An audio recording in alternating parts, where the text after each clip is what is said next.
Welcome to Dysfunctionally Yours, the podcast where we embrace the chaos, laugh through the struggles, and find hope on the other side of trauma. I'm your host, Brittany, and if you've ever felt like your life was a beautifully messy roller coaster of dysfunction, trust me, you're in good company. Here, we'll have real, raw, and sometimes ridiculous conversations about mental health, relationships, and healing, because let's be honest, life isn't always pretty, but that doesn't mean we can't come out of it stronger and maybe even smiling. So grab a cup of coffee or a glass of bubbles, and let's navigate this wild journey together, dysfunctionally, but never alone.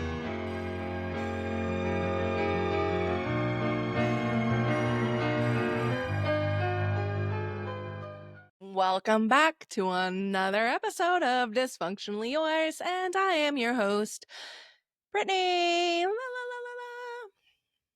I'm basically the songbird of our time. You just didn't even know it yet. You'll learn. It's fine. I'm kidding. I mean, I'm not. I might genuinely believe that, but who's to say?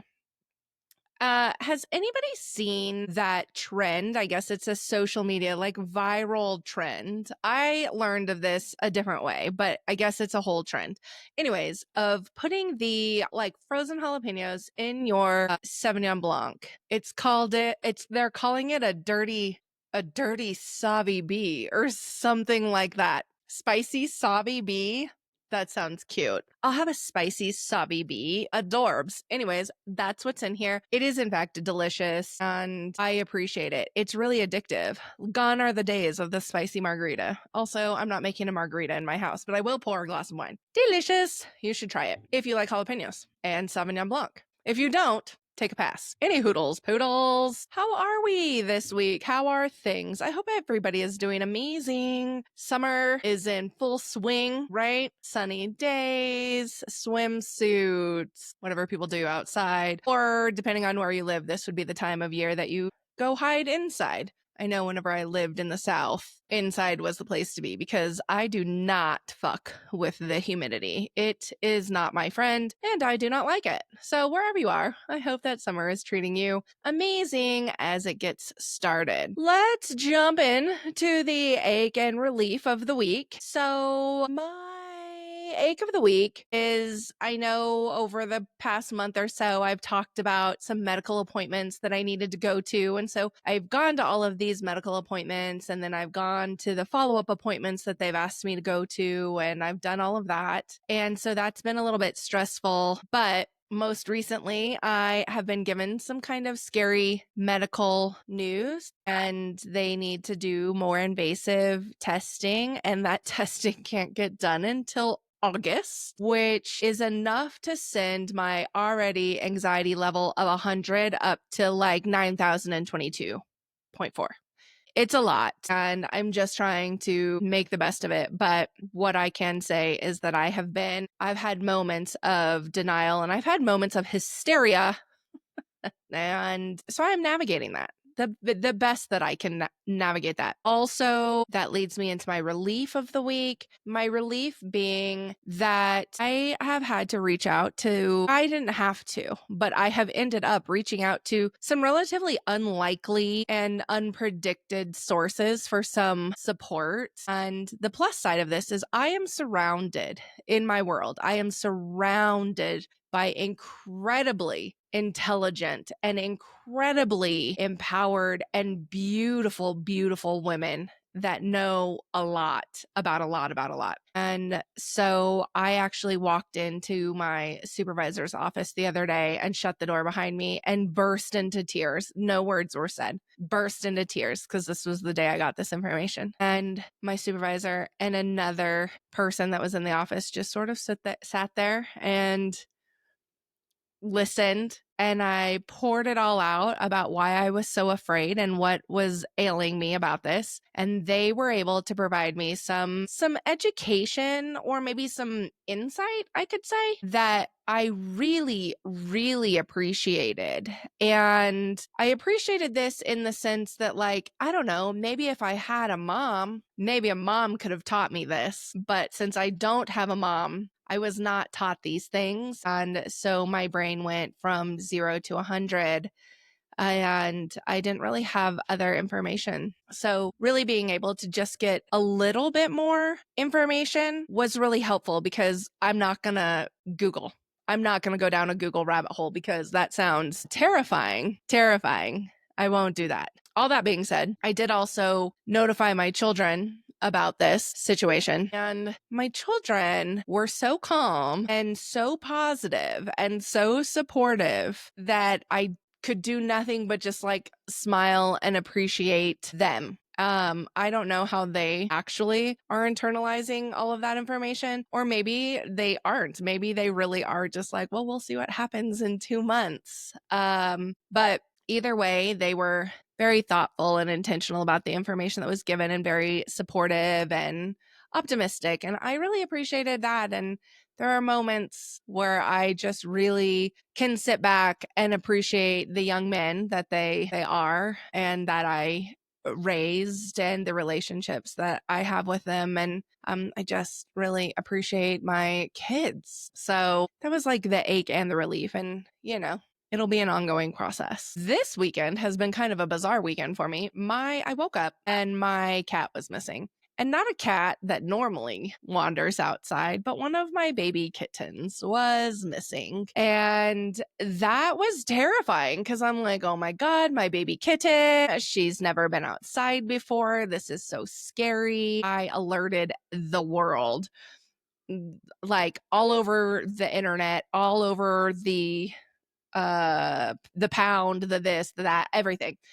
And I spent the entire day looking for this little baby cat all day long. And I let Flurkin out, because Flurkin does go outside. I let Flurkin outside, being like, bro, you need to go find her. Go find your baby sister and bring her home to me now. And so he was outside, on a mission. I had the dog outside with me on a mission. She sucked. She was not helpful. Anyways, it was a long day thinking that I lost this little cat, and I found her. Actually, Flurkin and the stray that runs around the neighborhood found her and let me know, like, hey, here she is, here she is, here she is. And I was able to go right out where they were hooting and hollering and raising up a storm. And there she was, waiting to be rescued by me. So with all of that being said, I ordered tracking devices for the kittens now. So now I will always know where they are, and I can have something else to obsess over, since my baby eagles fledged the nest and I can't obsess over them. So now I can obsess over where the kittens are all day, every day. Anyways, there's that. As some of you may or may not know, I loathe the grocery store. We could rewind back to the panic attack in Costco. Loathe the grocery store. So I get all of the groceries delivered to the house. Most of the time, everything comes, everything is great. Some of the time, there will be an item or two missing, and I have to have them resend it. And every so often, I get somebody else's groceries as well. So my most recent grocery delivery had all of my items plus a thing of yellow mustard. Barf. I will never use that. That is unfortunate. I don't know what I'm going to do with an entire gigantic bottle of yellow mustard. I guess save it for the zombie apocalypse in the event that I need it. And a thing of bananas, which, okay, I'm not a big banana girl, but these are still slightly like yellow green, and so they're nice and firm. So if I eat them in the next day or two, they'll be fine, and I can actually utilize some bananas. And maybe the universe just said, hey, Brittany, you need to up your potassium intake. So maybe that. And then a few bags, like 3 or 4 little bags of tostones. I don't know if I'm saying that right. Please don't revoke my Mexican card from me. But I was like, these are going to be disgusting. I don't want to eat these, but I'm going to try them anyway. So I try them. What on the delicious planet? Why have I never had these? Why has nobody ever introduced me to this? I was able to like dip these little chip things that come from like twice fried plantains in and covered in salt, and dip them in salsa. Better than chips, better than any tortilla chip. These things are delicious. I might be addicted. So that was delicious. Anyways, so I got those. So like, yay for trying new things on accident because they were delivered to me. I have been given chickens before, like whole chickens, celery, potatoes, bushels of carrots. I'm forever getting somebody else's produce. And I have to believe that it's the universe's way of being like, hey, Brittany, you need to eat some more fresh vegetables. And I'm like, okay, because I like vegetables. So that's cool. Alrighty, my fellow dysfunctionals. Let's get into this week's episode. So I thought that it was important to maybe go and have a little chat about the word dysfunctional and what actually makes us dysfunctional, right? The podcast is called Dysfunctionally Yours. We've been doing it for a while. And then, I do reach out and request that you guys write in about like what makes you dysfunctional today. And I think a lot of people think that being dysfunctional is like this horrible, negative thing. And I think that the word dysfunction on its own has taken on various different life forms, right? It's a word that we just kind of throw around, sometimes as an insult, like, you're so fucking dysfunctional, or as a joke, as I often do on this podcast. I have made as light of possible about being a dysfunctional mess. And then, sometimes as a badge of honor, that it's like, oh, I'm dysfunctional because of all of these things. And like, but I did it, so it's fine. And so I wanted to talk about it a little bit. I think on this podcast, like I said, I definitely try and make it really, really light, even if the topics themselves aren't light, but also it can mean so many different things, right? There's definitely been times in my life where it's been thrown at me as an insult, namely by narcissistic exes and by the rattlesnake, also a narcissist, and like putting it on me, like that I have a problem, that there's something wrong with me, almost as a deflection to take away or to make sure somebody else doesn't have to take accountability. This podcast, like I said, I make it as light as possible. There have been things that we've talked about, from horrible trauma to things like having a mental breakdown after a cold bath, right? Sometimes it is just the day to day, and we can interpret that on this podcast however we want to do that. There's no rules. And then, obviously, if you go to therapy, in therapy, you're breaking that down a little bit differently about like what dysfunctional roles are, what dysfunctional behaviors are.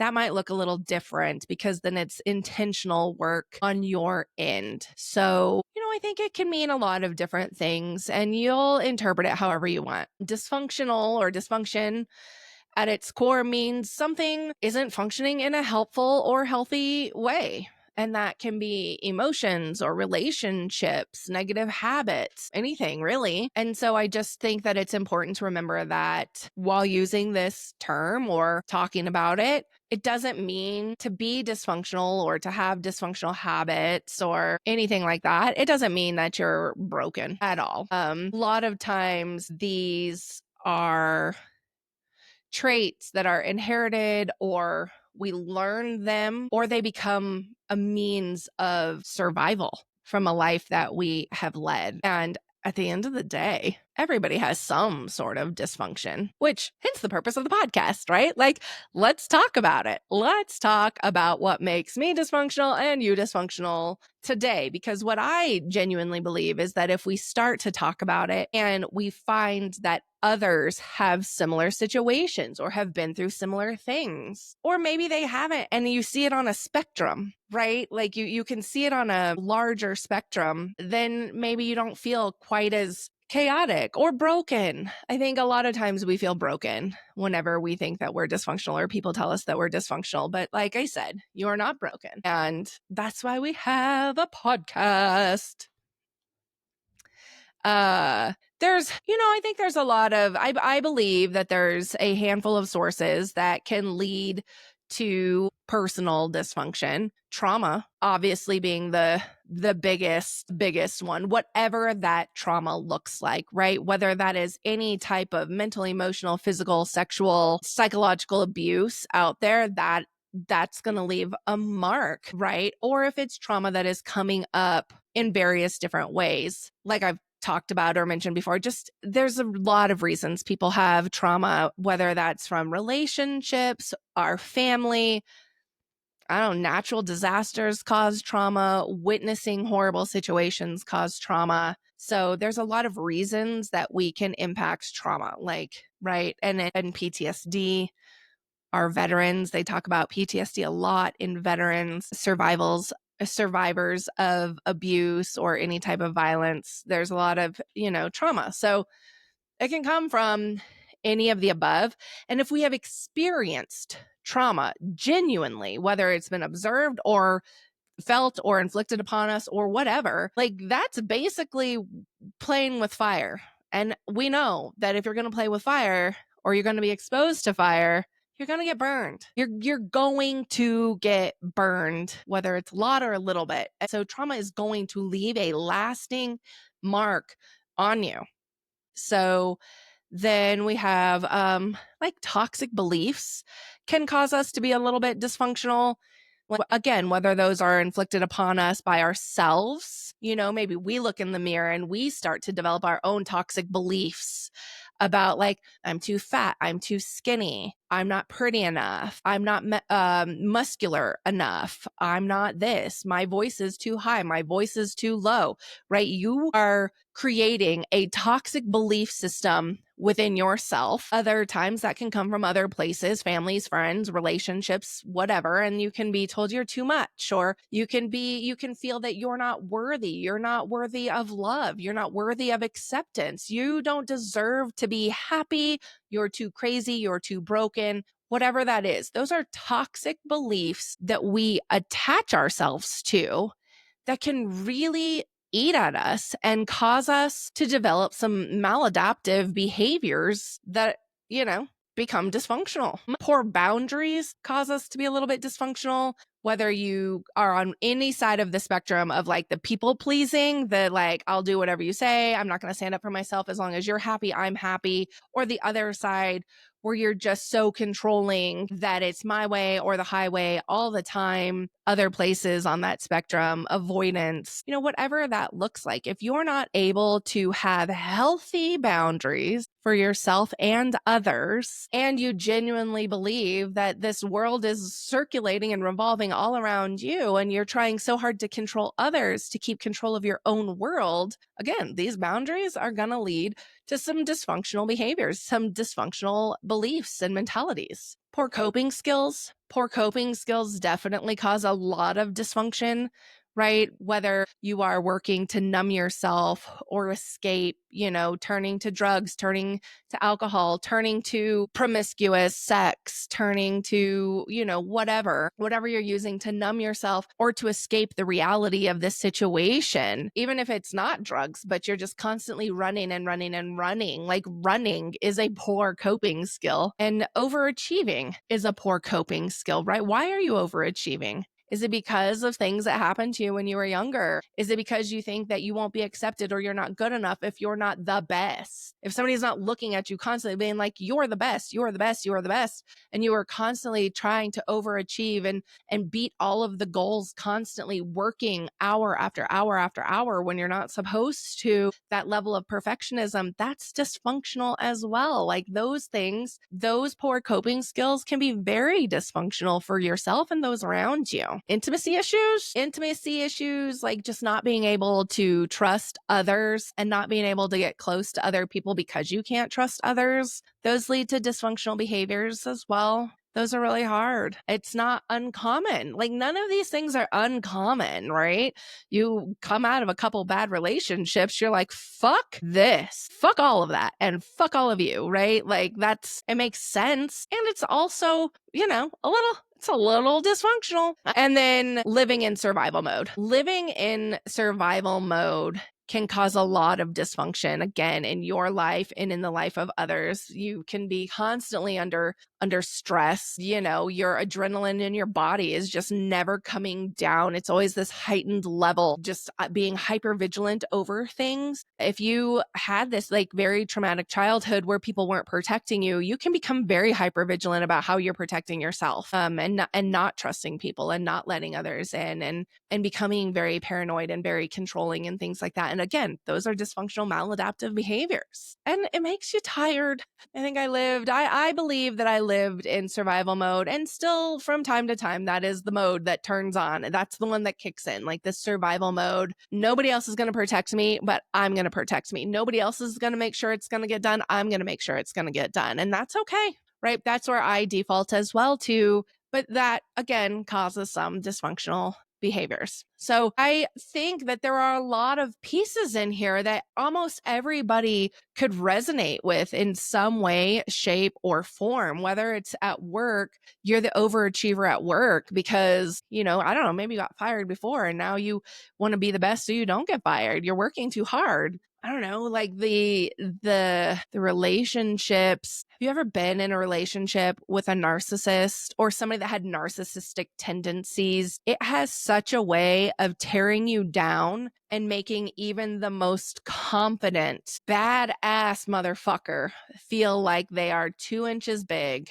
and can be snuffed out at any moment in time, and that nothing that they do is good enough, and that they are 100% batshit crazy. And that's not like that fair. That causes a lot of trauma. That does a lot, right? I was raised by a narcissist, and I definitely have had multiple relationships with narcissists because it was something that was easy, or constantly chasing that, like, oh, I couldn't make my mom be proud of me, or I couldn't help my mom, but like maybe I can help somebody else. Maybe somebody else will get it. Maybe I can make somebody else have this aha moment.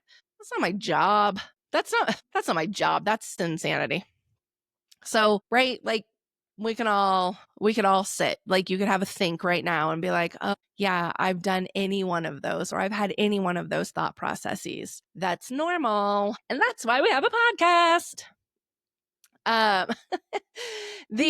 What I like to call the dysfunction loop, it's a cycle. It repeats cycles in relationships, right? So if you learned this in your childhood from your parents, it makes sense that you are now going to perpetuate whatever those were, those thoughts, those beliefs, those coping skills into your relationship, right? If you had a very dominating parent, or a parent that edged more on that side of people pleasing, it makes sense that you are going to be one of those personalities. You're going to be this people pleaser because it kept the peace in the house, and that made sense for you. It made sense to keep the peace. Or very controlling because nobody ever listened to you. Nobody listened to you, so now you feel unheard. Nobody paid attention to you. Nobody loved you the way that you needed to be loved, or supported the way you needed to be supported. So now you are this like controlling human being because you are demanding to be heard at all costs, because otherwise that means people don't care. And that's not true, but these are the stories we start to tell ourselves. This is what happens. And the same to be said about parenting, right? Like you're raised one way, apples don't fall too far from the tree usually, and that's how you're going to parent your children. That's all you know. That's all you know to be true. And so that makes sense as well. So it makes sense that cycles are just going to continue to happen from a relationship to relationship across a span of time if you're not paying attention to it. Some of these things, and I guess even in the repeating the cycles in relationships, some of these are inherited patterns. They're generational. Welcome to the dysfunctional family. How many of us could sit around and be like, I have a dysfunctional family? And not just your immediate family. You're looking across the board. You're like, me and all my cousins are fucked up. Me and all my brothers and cousins are, dysfunctional. My parent acts the same way as my uncle and my aunt. You can look at grandparents and be like, oh, well, that makes sense. My parent acts the same way as my grandparent does. This is generational. There is so much to be said about paying attention to these types of things and being the cycle breaker. And it is hard, and maybe you don't notice it. Maybe you fall victim to that mentality of like, well, they're an alcoholic, so I'm an alcoholic, and that's just the way that it is. I guess, if that's how you want it to be. They're abusive, so I'm abusive. They're a people pleaser, so I'm a people pleaser. I guess, if that's what you want, if that's how you want to be. But that's why I say so many times on here that it's like, you don't have to be your past, and your past does not define your present or your future. At any moment in time, you can look at this and be like, I am actually really tired of being walked all over. I want to stand up for myself. I'm actually really tired of these toxic beliefs that tell me that I'm not good enough or I'm not worthy, because you know what? Fuck it. I am worthy. I'm worthy of love. I'm worthy of acceptance. I'm worthy of good things happening to me, right? Like, we don't have to continue to believe that the world is just happening to us. We, in fact, can take control of the things. Life is going to happen. The universe is going to hand us challenges left and right. That's life. That's being an adult. That's living. That's being human. But how you choose to believe that, tackle it, and move past it or move alongside of it instead of like letting it just continue to eat at you. No, at any moment in time, you could be like, this is a cycle I want to break. I don't like this. I'm not going to keep doing this. So it is a loop. It is a cycle.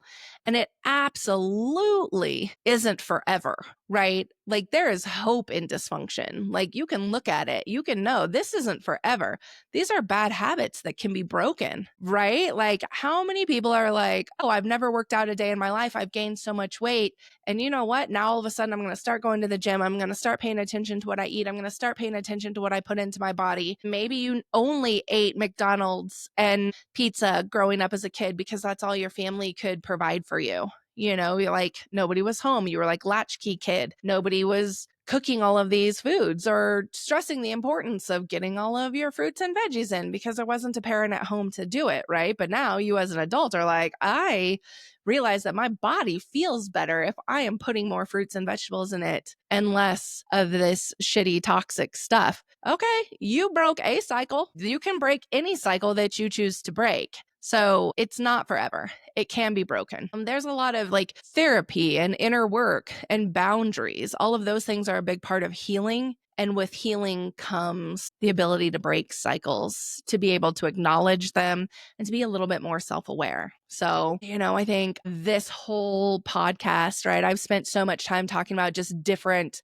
moments in time of my own evolution. As you all know, recently I celebrated my 20th anniversary. Okay. I think I had a pretty shitty coping skill trying to kill myself every time things got bad. And then really coming to terms with the fact that, like, this isn't the way to go about it. This isn't going to solve all of the problems. And I'm still here and I need to be better for myself. I need to be better for my children. I need to be better for those around me, for my family, for my loved ones, whoever that is. I need to be better and working really hard to do that. I know I made a whole episode about getting married again to be able to support my kids, to get my life back, to get my children back. And, you know, I wouldn't say that that was a relationship that was full of amazing coping skills, right? That there was a lot of control in that relationship that went both ways. But I really, in that relationship and in coming out of that relationship, I was really able to kind of reflect and be like, I am doing a lot of the things that I watched the rattlesnake do to my dad. Very controlling, very manipulative. And that's disgusting.